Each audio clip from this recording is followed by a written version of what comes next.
figure I'll start making videos of this.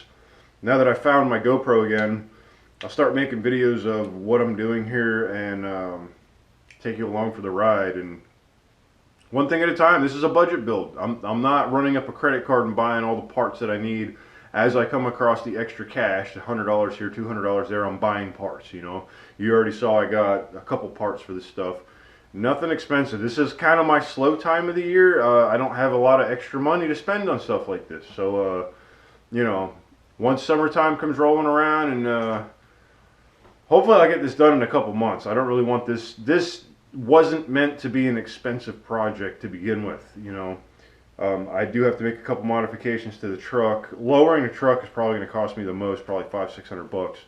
But as far as the engine, I'm going to do the trunnion style rocker arms. That's about $85 for that kit. I'm getting a cheap kit, by the way. Yeah, let's go over a little list of what I do need. So I'm going to put all new bearings in this engine. Probably $60-80 there. I already have the valve springs. Those were $150. The camshaft is $1, and I'm not even using the Elgin's, you know, well, let's just say I am going to use their cam. Their cam's $150 there, so I need $150 for that. The Chinese head studs, which are about, I don't know, $100 or so.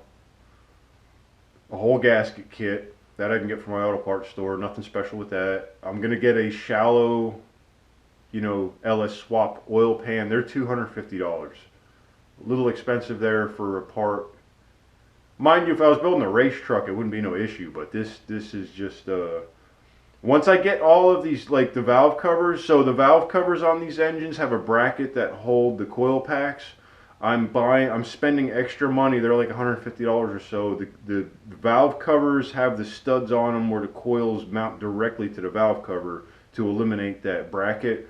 It's just something, I'm a geek like that. I don't need it, but I want it. I'm going to spend the money on it. I don't care.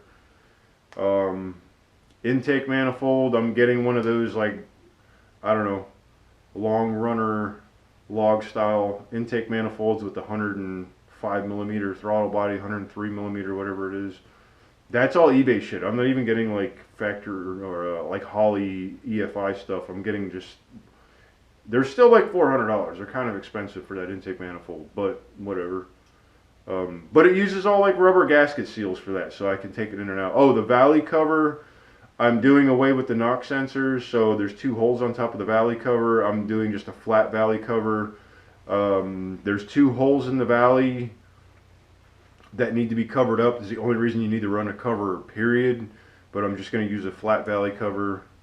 Exhaust, I'm probably just going to use stock manifolds until I get the turbo kit. Once I get the turbo kit, then the manifolds are going to be switched to turbo manifolds. So I'm going to run this non-turbo at first just to get it up and running.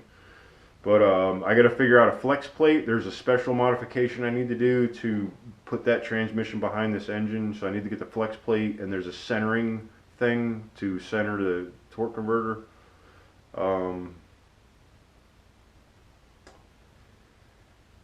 I think that's it. The rest of it, oil pump, oil pickup tube. The oil pickup tube comes with the oil pan. The oil pump I'm going to get new. That's just factory, whatever I get from the auto parts store.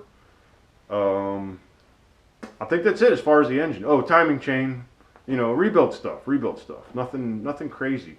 This isn't, in a true junkyard build, you wouldn't even mess with any of this stuff, like gapping the rings and all that. You wouldn't even do that. You would literally get it out of the junkyard and run it. That's how these guys are doing this. I'm taking some precautions, and, you know, I want it to last a little longer than a year, if that makes sense. If it lasts that long.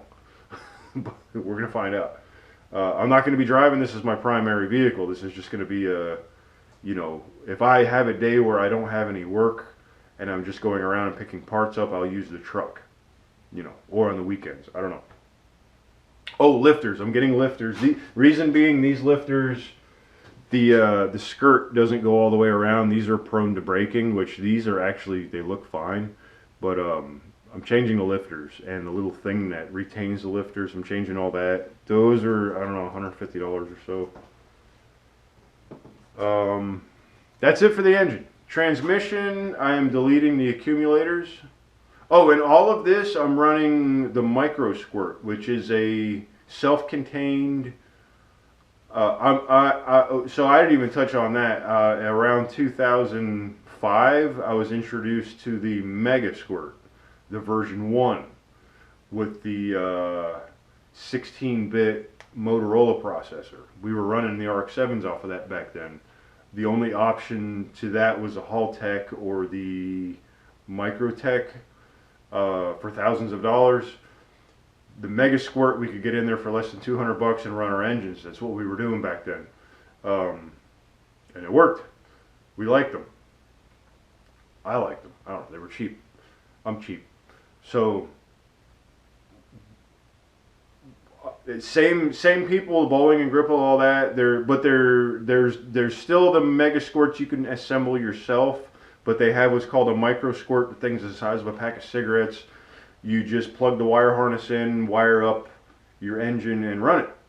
Simple. They're 350 bucks, something like that. They also have the Mega Shift, which can control the transmission. You can the two together so they can communicate with each other.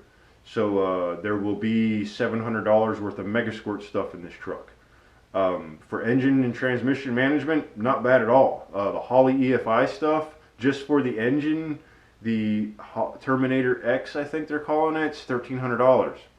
And it's like this big, it's huge. It's a huge box. I'd have to mount it under the seat or something. But you can't mount them outside. That's the big thing. A lot of people are getting those Holley Terminators, mounting them underneath the engine compartment. The first time it rains, they fry. Why in the world you would, even the Micro Squirts are weather resistant. I can mount them in the wheel wells and I'd be fine. But anyway, that's neither here nor there. 2 Mega Squirts, that's just going to run these things. Just running regular software on a laptop to tune this stuff. I'm going to bring this stuff to my tuner, and once the truck's running, once it's turbo, once it's not, see that's the thing, if it's not turbo, I can pretty much tune it on my own. They're not that hard. It also has an auto tune. You just pick tuning target points and it will auto tune itself, so I don't really have to worry about that. Once I add boost into the equation, then I can still do it myself, but I'm not too good at tuning timing, one of my downfalls. So I'm going to take it to him, 600 bucks, I'll tune everything. So we'll go over all that. It's going to be cool. But so yeah, transmission, I'm doing an accumulator delete, dual feeding the direct drive drum,